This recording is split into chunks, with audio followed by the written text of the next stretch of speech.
Hello and welcome to another Zack Carnage video. So today we are looking at how to kit out your Necron overlord in an attempt to, not get beaten by your opponent and not lose that Slay the Warlord secondary objective.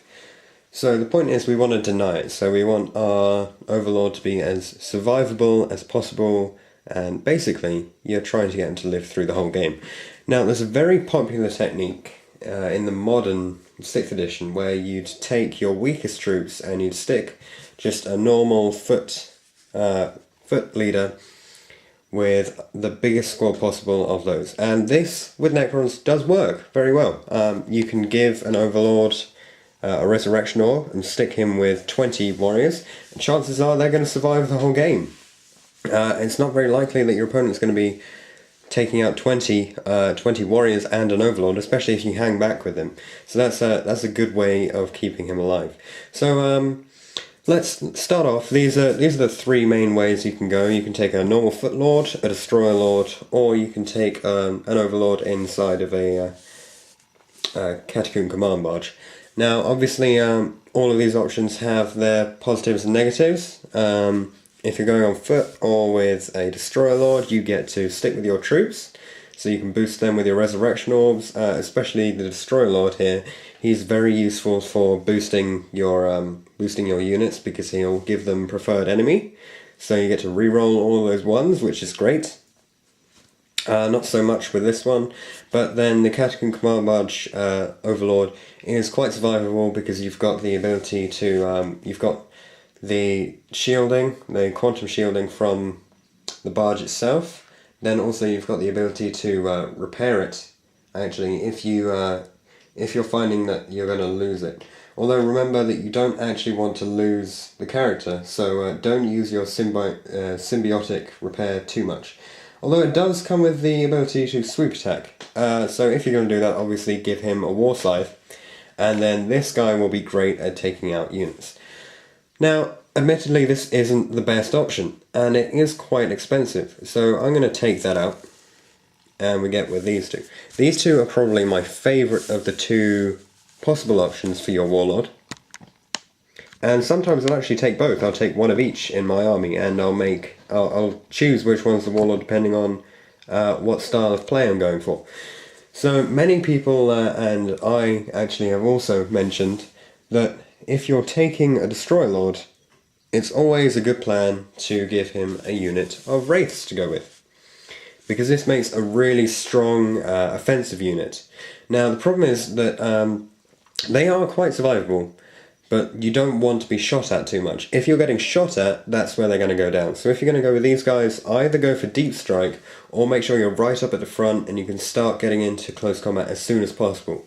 There was a game where I actually played against my Necrons, and I managed to wipe out an entire unit of wraiths just by firing at them from a long distance. And that's the weak point of having your destroyer lord with wraiths. But both of these guys can be put with a unit of 20 warriors, and if you're looking just to survive and not to go chasing after enemies with your wraiths, then this is a really good option.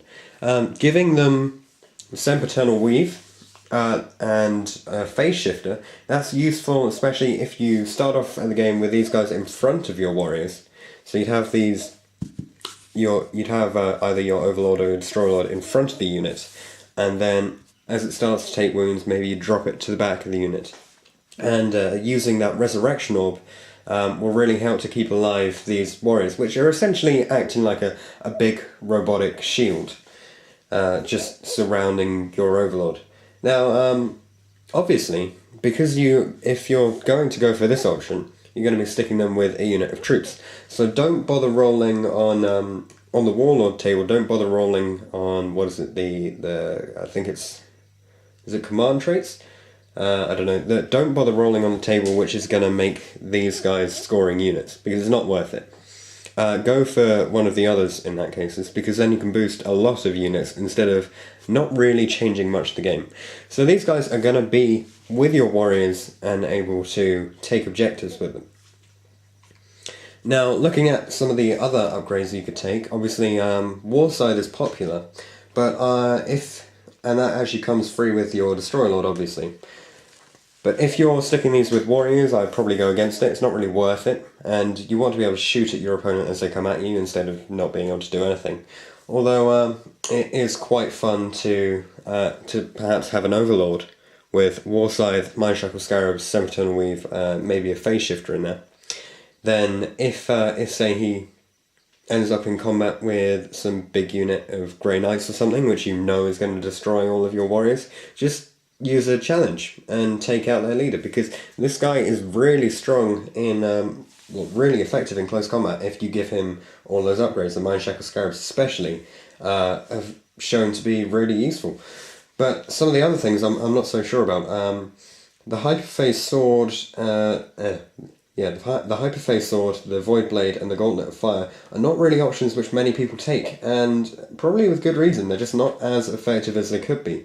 I mean, the Staff of Light is probably actually better than the Gauntlet of Fire, just because of the damage you can do with it.